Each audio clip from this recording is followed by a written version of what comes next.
अगर पाकिस्तान के अंदर तरक्की और खुशहाली दोबारा वापस ना आई तो ना फिर कोई जज होगा, ना कोई सियासतदान होगा, ना कोई और होगा।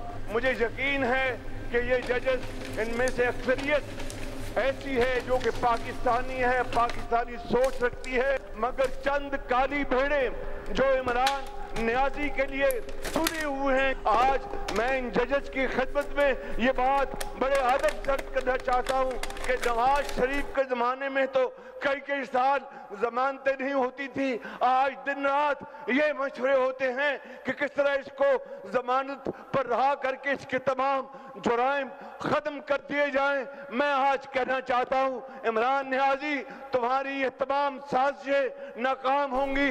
25 करोड़ अवाम इंशाअल्लाह तुम्हारी साजिशों को अपने पांव से रोज देंगे, कुचल देंगे, पाकिस्तान को अजीम बनाएंगे। अदलिया की काली भेड़े बानी पीटीआई को रिलीफ देने पर तुली हैं। दिन रात मशवरे हो रहे हैं कि किस तरह बानी पीटीआई को जमानत पर रिहा करके उनके जराइम खत्म कर दिए जाएं। वजीर आजम शहबाज शरीफ का मुस्लिम लीग नून की जनरल काउंसिल से खिताब, कहा कि मुल्क की खुशहाली वापस न आई तो ना कोई जज होगा, ना सियासतदान, ना कोई और। जेल से बाहर आने के लिए बानी पीटीआई की साजिश नाकाम होगी। बानी पीटीआई पहले फौजियों के कदमों में बैठते थे, आज अफवाज और शोहदा के खिलाफ जहर उगल रहे हैं। आज नवाज शरीफ सुरखरू हो गए, बानी पीटीआई का मकरू चेहरा दुनिया के सामने आ गया।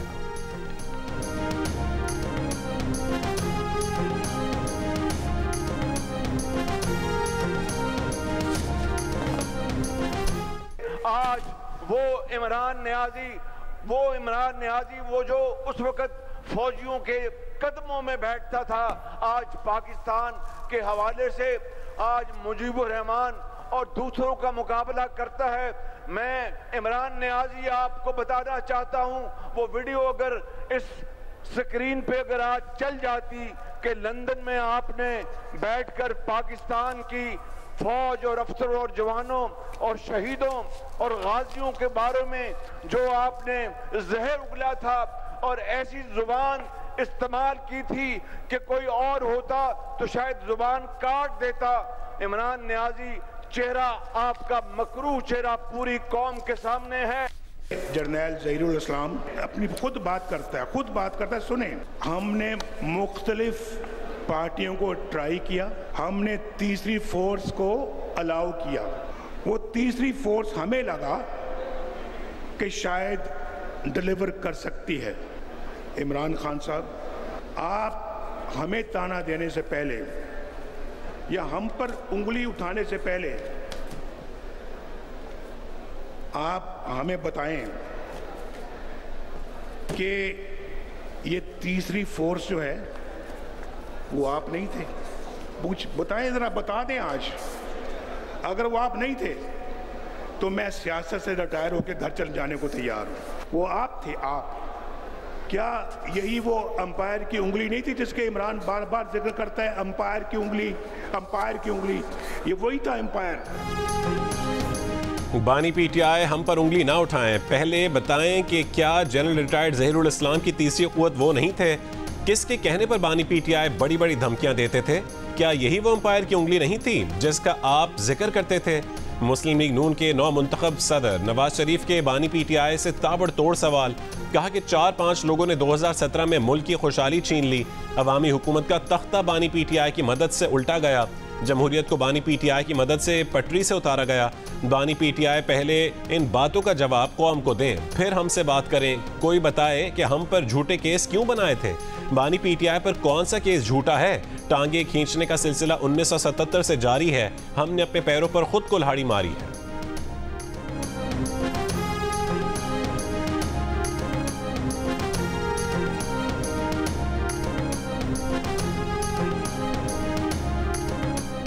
आज का ये इजलास मियां मोहम्मद नवाज शरीफ को पाकिस्तान मुस्लिम लीग नून का मुंतखब सदर करार देता है।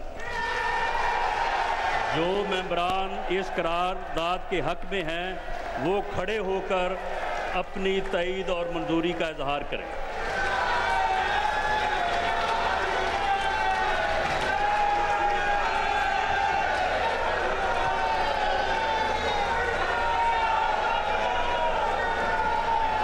साकिब निसार का फैसला रद्दी की टोकरी में डाल दिया गया है। बुलाएं जिन्होंने फैसला किया था कि नवाज शरीफ को हमेशा के लिए फारिग किया जाता है। आज नवाज शरीफ अल्हम्दुलिल्लाह फिर खड़ा है आपके सामने, और फैसला किस लिए किया भाई? किस वजह से फैसला किया? कि नवाज शरीफ तुमने अपने बेटे से तनख्वाह नहीं ली।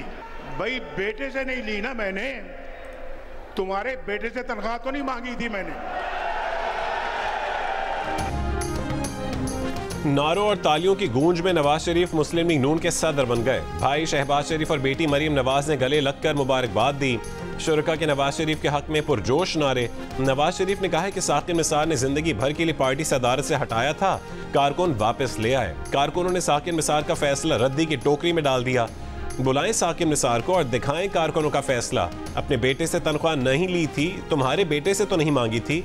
तकरीब से खिताब में नवाज शरीफ के शहबाज शरीफ, मरीम नवाज, शाहिद खाकान अब्बासी, मिफ्ता इस्माइल, ख्वाजा साद रफीक और ख्वाजा आसिफ समेत कई रहनुमाओं की तारीफ।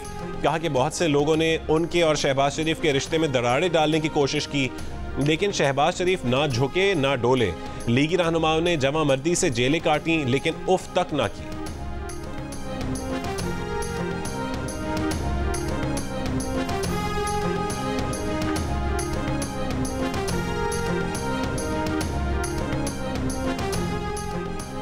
हुक्मरान जमात नून लीग के सदर नवाज शरीफ ने बजट इजलास आज जाती उम्रा में तलब कर लिया। वजीर आजम शहबाज शरीफ, वजीर आला पंजाब मरीम नवाज और वफाकी वज़रा शरीक होंगे।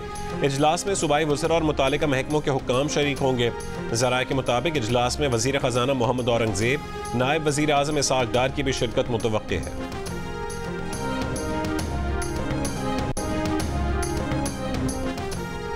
रावलपिंडी में बहरिया टाउन के ऑफिस पर नैब की टीम का छापा अल-कादिर ट्रस्ट यूनिवर्सिटी का रिकॉर्ड हासिल करने के लिए मारा गया। नैब की अमले से पूछगछ। ज़राए के मुताबिक नैब ने बहरिया टाउन के खिलाफ मुबैना बेज़ाब्तगियों और बहरिया इनक्लेव की ज़मीन पर तहकीकात शुरू कर दी। ज़राए के मुताबिक CDA ने ये ज़मीन चिड़ियाघर के लिए मुख्तस की थी। कार्रवाई के दौरान पंजाब पुलिस, एलीट फोर्स की टीमें भी नैब टीम के हमरा हैं। मलिक रियाज ने सोशल मीडिया पर कहा कि जो चाहे जुल्म कर ले, वो वादा माफ गवाह नहीं बनेंगे।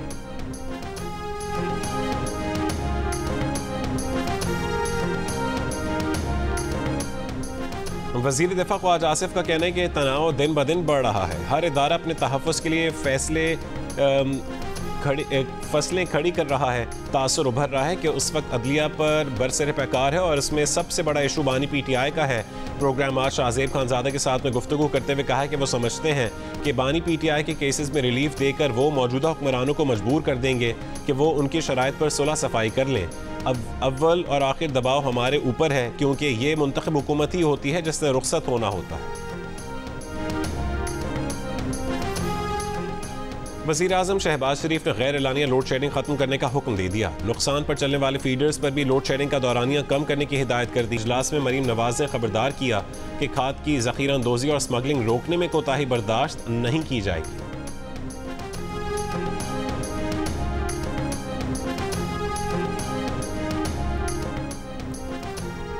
बानी PTI ने जब जेल से कॉल दी तो उनके साथ वो खेल खेलेंगे कि उनकी नस्लें याद रखेंगी। वज़ीर आला खैबर पख्तूनख्वा अल यमीन ने कल वफाक का शुक्रिया अदा किया, आज धमकी लगा दी। सवाबी में खिताब करते हुए कहा कि तरबेला से एक बटन बंद कर दिया तो आधे पाकिस्तान की बिजली बंद हो जाएगी। खैबर पख्तूनख्वा में 22 घंटों की लोड शेडिंग बर्दाश्त नहीं। अल यमीन ने कहा है कि आज अवाम ने खौफ के बुत तोड़ दिए हैं। गवर्नर सिंध मोहम्मद कामरान टिसोरी से खालिद मकबूल सिद्दीकी की गवर्नर हाउस में मुलाकात। वफाकी तरक्याती मंसूबों, इंफ्रास्ट्रक्चर की बहाली और दीगर उमूर पर तबादला ख्याल।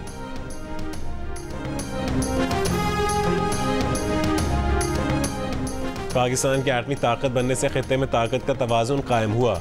MQM पाकिस्तान के तहत यौम तकबीर की मुनासबत से चेयरमैन खालिद मकबूल सिद्दीकी का खिताब। मुस्तफ़ा कमाल ने कहा है कि इख्तलाफात और कशीदगी से मुल्क को कौम का नुकसान हो रहा है। बोले फ़ख्र है कि डॉक्टर अब्दुल कदीर खान कराची के बेटे थे।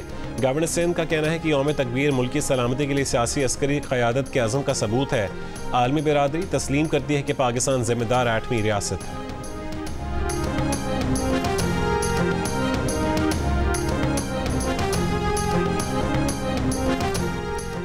कराची के इलाके कायदाबाद के असिस्टेंट कमिश्नर ऑफिस के करीब कंटेनर उलट गया। पुलिस के मुताबिक कंटेनर पुल पर चढ़ नहीं सका, रिवर्स होने पर उल्टा, मोटरसाइकिल कंटेनर के नीचे दब गई। कोई जानी नुकसान नहीं हुआ। कायदाबाद से दाऊद चुरंगी जाने वाला रोड ट्रैफिक के लिए बंद। पंजाब पुलिस और इंटरपोल इस्लामाबाद की मुश्तरका कार्रवाई। 4th शेड्यूल का मफरूर इश्तिहारी 10 बरस बाद सऊदी अरब से गिरफ्तार। इश्तिहारी राव हबीबुर रहमान के खिलाफ थाना फतह शाह विहाड़ी में दहशतगर्दी दफात के तहत मुकदमा दर्ज है। सऊदी पुलिस ने मुलजिम को गिरफ्तार करके पाकिस्तान के हवाले किया।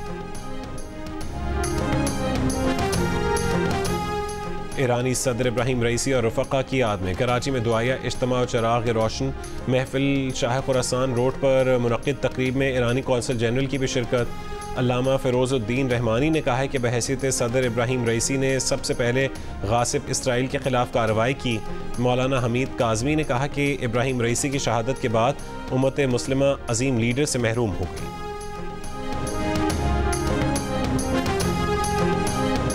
थाना मीरपुर माथेलो में सहाफ़ी नसरुल्लाह गडानी के कत्ल का मुकदमा दर्ज कर लिया गया। मुकदमा नसरुल्लाह गडानी की वालिदा की मुद्दईद में 2 नामालूम हमलावरों के खिलाफ दर्ज किया गया। FIR में बासर अफराद, सियासतदानों, ब्यूरोक्रेट्स के खिलाफ खबरों की अशात का हवाला दिया गया है। ताहम FIR में किसी नाम का जिक्र नहीं किया गया।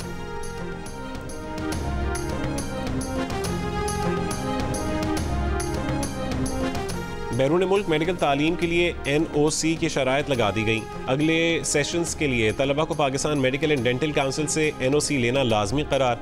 हुकाम के मुताबिक यह फैसला तलबा को बैरून मुल्क गैर मयारी मेडिकल यूनिवर्सिटी से बचाने के लिए किया गया। पाकिस्तान से हर साल 3000 तलबा मेडिकल एजुकेशन के लिए बैरून मुल्क जाते हैं।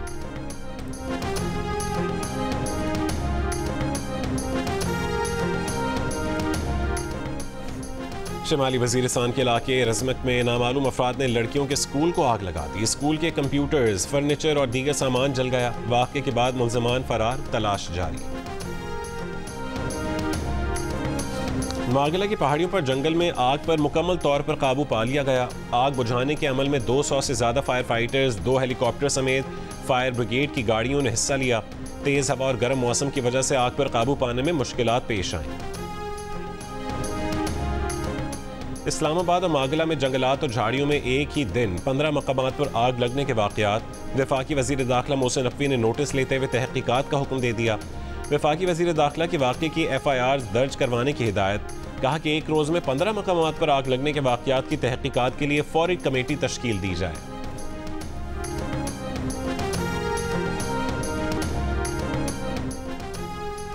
रफ़ा में इसराइल के वहशियाना हमले जारी। बेघर फ़लस्तीनियों की खैमा बस्तियों पर आज सरगोदा की मुजाहिद कॉलोनी के वाक़े में तोड़फोड़ के इल्ज़ाम में 150 अफराद गिरफ्तार। इंसदादी दहशतगर्दी एक्ट के तहत मुकदमा दर्ज। पुलिस के मुताबिक वीडियोज़ की मदद से गिरफ्तारियाँ की जा रही हैं।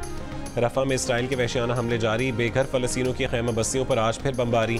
ख़वातीन बच्चों समेत 21 फ़लस्तीनी शहीद। शिमाली गज़ा में भी इसराइली हमले। गुज़िश्ता 24 घंटों में मज़ीद 65 से ज़्यादा फ़लस्तीनी शहीद हो गए। आयरलैंड ने रफ़ा पर हमले न रोकने की सूरत में इसराइल को यूरोपीय यूनियन की पाबंदियाँ लगने से खबरदार कर दिया। जापान का इसराइल से रफ़ा हमले रोकने के आलमी अदालत के फैसले पर अमल दरामद का मुतालबा। हमास ने आलमी बिरादरी और सिक्योरिटी काउंसिल से इसराइली हमले रुकवाने के लिए अमली इक़दाम का मुतालबा कर दिया। अलजज़ायर की दरख्वास्त पर अक़वाम मुत्तहिदा की सलामती काउंसिल का हंगामी इजलास आज हो रहा है।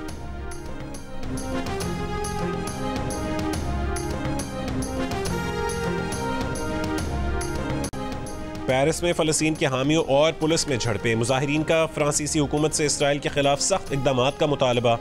इस्तांबुल में इसराइली कौंसलेट पर हमला। बैरूनी हिस्से को आग लगा दी गई। अमेरिका, बरतानिया, स्पेन, जापान, त्यूनिस, तुर्की और उर्दन में भी एहतजाज। अक़वाम मुत्तहिदा, यूरोपीय यूनियन, अफ्रीकी union, Germany, Belgium, Chile, Colombia, तुर्की और कतर की रफ़ा में कत्लेआम की मज़म्मत।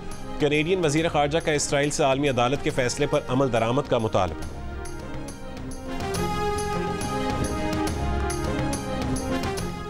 पेशावर में Khyber Pakhtunkhwa under inter regional games का आगाज़। गेम्स का इफ्तिताह वज़ीर आला खैबर पख्तूनख्वा अली अमीन गंडापुर ने किया। गेम्स में 1800 से ज़्यादा मर्द और ख़वातीन खिलाड़ी हिस्सा ले रहे हैं। कार्डिफ में मौजूद पाकिस्तान क्रिकेट टीम के कप्तान बाबर आजम को होटल से बाहर निकलते ही मद्दाहों ने घेर लिया। कप्तान झुंझुला गए, गुस्से में आ गए, इंतज़ामिया पर भी नाराज़गी का इजहार किया, लेकिन थोड़ी ही देर में अपने चाहने वालों में घुल मिल गए। तस्वीर और सेल्फीज़ भी बनाई।